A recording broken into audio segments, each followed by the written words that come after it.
आइए आपको कुछ खुशखबरी भी सुनाऊं। पहली खुशखबरी ये है कि घी की कीमत में 208 रुपये इजाफा हो गया और अब उसकी फ़ी केजी कीमत 555 रुपये हो चुकी है। इसी तरह कुकिंग ऑयल के हवाले से खुशखबरी ये है कि उसकी कीमत में 213 रुपये इजाफा हो चुका है। अब ये 605 रुपये पर लीटर कुकिंग ऑयल की कीमत हो चुकी है। ओगड़ा ने ये कहा, और खुशखबरियाँ, कि गैस का रेट तमाम कंज्यूमर्स के लिए, यूज़र्स के लिए एक ही होना चाहिए। गरीबों के लिए जो सब्सिडी दी गई इसको ख़त्म कर देना चाहिए। अगर गरीबों के लिए दी गई सब्सिडी गैस में ख़त्म कर दी जाए तो गरीबों के लिए गैस की कीमतों में 600% इजाफा हो जाएगा। और खुशखबरी सुनना चाहेंगे, एयरलाइन और रेलवेज़ ने यह कहा है कि हम भी अपनी कीमतों में 20% इजाफा कर रहे हैं क्योंकि पेट्रोल की कीमत महंगी होगी। हम क्या करें। लम्स यूनिवर्सिटी किसी एक सोर्स के मुताबिक, मुझे कोई ऑफिशियल इसके बारे में मालूमात नहीं है, मगर एक सोर्स के मुताबिक लम्स यूनिवर्सिटी ने भी ये कहा कि हम भी 14% फ़ीसें बढ़ाने लगे। 14% मेरी तनख्वाह बढ़ाने लगे हैं, नहीं, इस पे अभी तक कोई नोटिफिकेशन नहीं आया। हमारे फाइनेंस मिनिस्टर का ये कहना है कि IMF ने हमें ये कहा है कि पहले जो आपने सब्सिडीज़ दी हैं वो भी अपने पैसे रिकवर करने। तो वो ये कह रहे हैं कि माशाल्लाह पेट्रोल की कीमत 210 रुपये पे नहीं रुकेगी, शायद 245 रुपये पे चली जाए।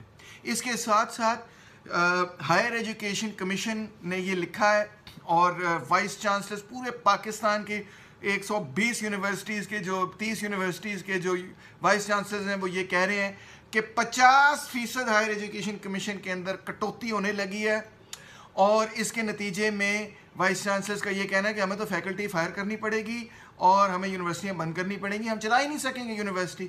हुकूमत बार बार कह रही नहीं नहीं नहीं, ऐसा नहीं होगा, ऐसा नहीं होगा, हायर एजुकेशन कमीशन में कोई कटौती नहीं होगी। मगर आपको पता है कि पेट्रोल की कीमत में इजाफे से पहले भी हुकूमत यही कह रही थी, नहीं नहीं फिक्र ना करें, पेट्रोल की कीमत में इजाफा नहीं करेंगे। फिर 30 रुपये इजाफा किया। जब 30 रुपये इजाफा किया, किसी ने चूँ भी नहीं की, कोई सड़क पे नहीं आया, कोई बाहर ही नहीं आया। उन्हें कहे ये तो कुछ भी नहीं हुआ, चलो 30 रुपये और बढ़ा दो।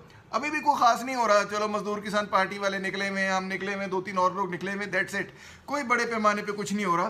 तो अब वो ये शायद सोचें कि चलो यार अभी भी कुछ नहीं हुआ तो आगे 245 रुपीज़ कर दो, खैर है। इसके साथ साथ ये सब कुछ एक तरफ हो रहा है, मगर इसके साथ साथ आपके लिए खुशखबरी ये भी है कि फ़ौज के बजट में 6% इजाफा हुआ है। तो कम से कम आप महफूज ज़रूर रहेंगे। इंडिया अगर हम पे हमला करने का सोच रहा है तो उसे ये ज़रूर पता होना चाहिए कि फ़ौज के बजट में इजाफा हो रहा है, कमी नहीं हो रही। दोस्तों, ये है सूरत हाल इस वक्त पाकिस्तान के अंदर।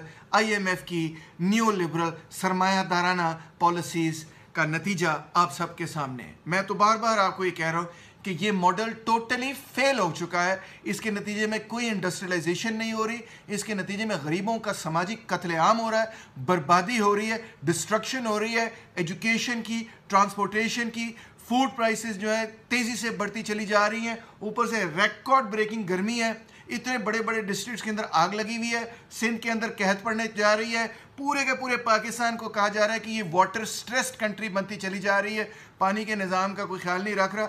एक टोटल ब्रेकडाउन आपके सामने नज़र आ रहा है।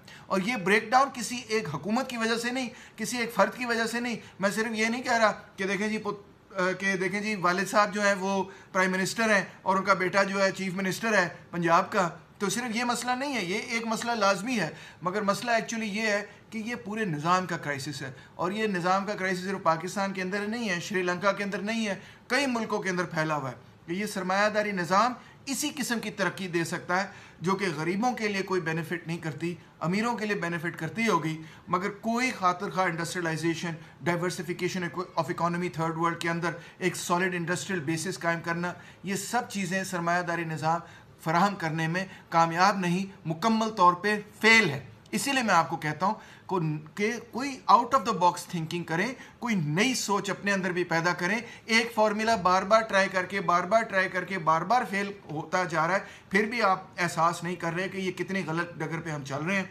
वो एल्बर्ट आइंस्टाइन ने एक दफ़ा कहा था, what is the sign of madness. तो उसने जवाब में ये कहा कि the sign of madness is to do the same thing over and over again and expect different results. बार बार आप वही चीज़ करी जा रहे हैं और सोच रहे हैं कि नहीं इस दफ़ा नतीजा ठीक होगा, इस दफ़ा नतीजा ठीक होगा, इस दफ़ा नतीजा बेहतर होगा। नतीजा बेहतर नहीं हो रहा, नतीजा वही हो रहा है जो ये निज़ाम जिस तरह से बना हुआ है उसी को आप फॉलो कर रहे हैं, उसका जो नतीजा है आप सबके सामने है।